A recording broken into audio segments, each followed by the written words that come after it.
Well, really, I mean, to be clear, I don't really have a beef with working a job. Because to be real clear, your job will finance your dream, right? But in the sense that if you have... Preview. Preview. Icicle.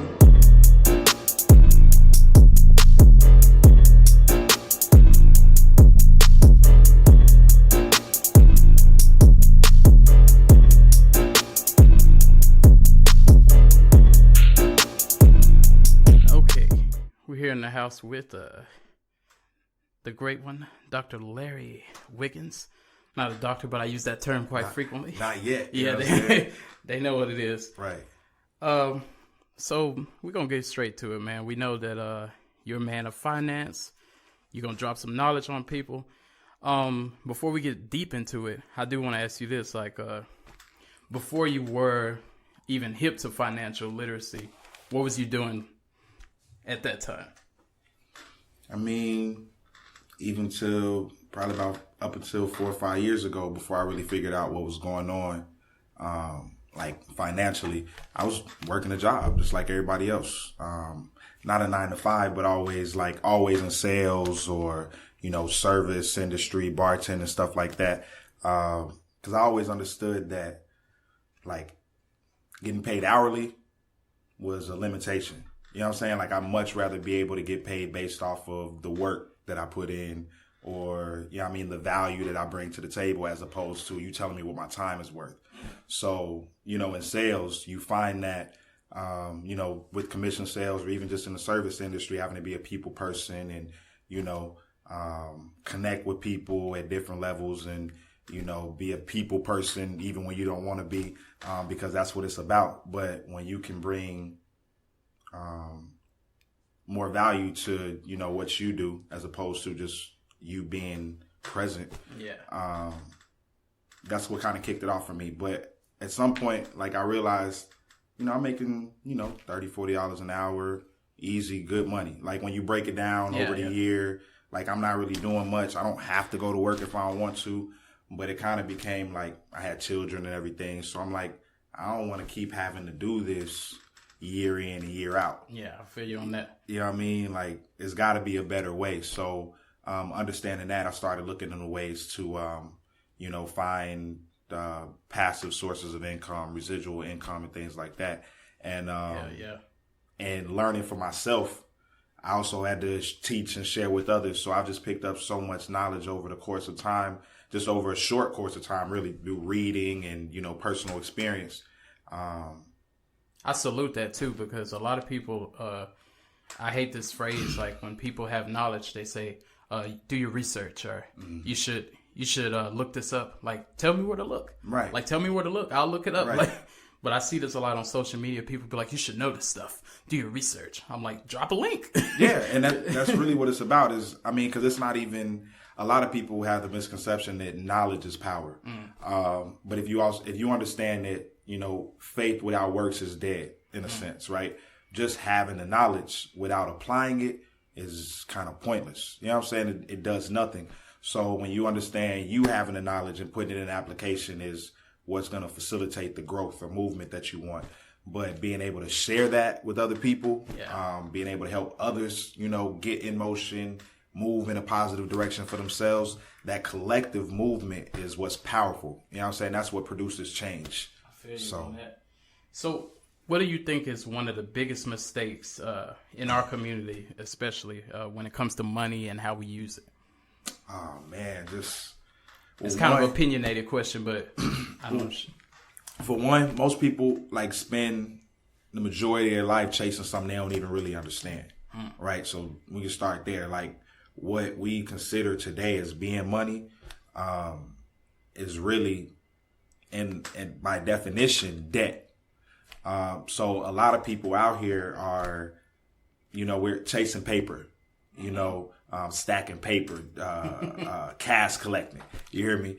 And it's like when you understand that you got to know what you're doing certain things for. If you're just getting paid, your income, whatever you're getting, I guess, in return for your energy, right? If you're making it worth it. Right, make it worth it. But understand that if you're not really building, you know what I mean, in some sense, on the other side of that, you're not doing what's right for yourself. Like, what you make is cool. Yeah. Having a high level of income is cool. But it's doctors that make hundreds of thousands of dollars a year that are just broke at a higher level because they're not doing what they're supposed to be doing with their money. And what I really mean by that is most people are trying to save in something that, like, we're out here chasing something that has really no value. Yeah. You know, our paper currency and our credit scores. You know what I mean? It's all based on debt. So, like, one thing that I think that's a deep one right there. Yeah, and I was trying not to go that far, but that's really what it is. Like, people have so much faith in this economy and in this currency system, but when you really understand what's going on, what it was meant for and what it's not meant for, that's where people can start to take the steps necessary to really secure their financial future. You know what I mean? Really secure that foundation for themselves and their families. I feel you on that. So, and you kind of answered it in that answer, but I kind of want to know it a little and more in depth. What is your beef with working a job? I've seen a couple of your posts, and I'm not even against it. I just want to hear your point of view on it. Right. Well, really, I mean, to be clear, I don't really have a beef with working a job because, to be real clear, your job will finance your dream, right? But in the sense that if you have a job and with, like, by definition, you got to go somewhere, exchange your time for money. You typically have to be somewhere performing some kind of duty or service, right?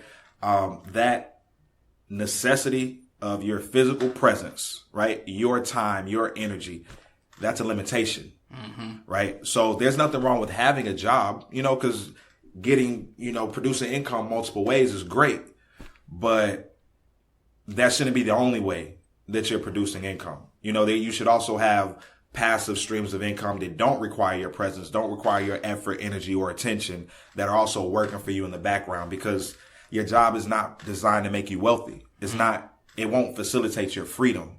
You know what I'm saying? It's not meant to.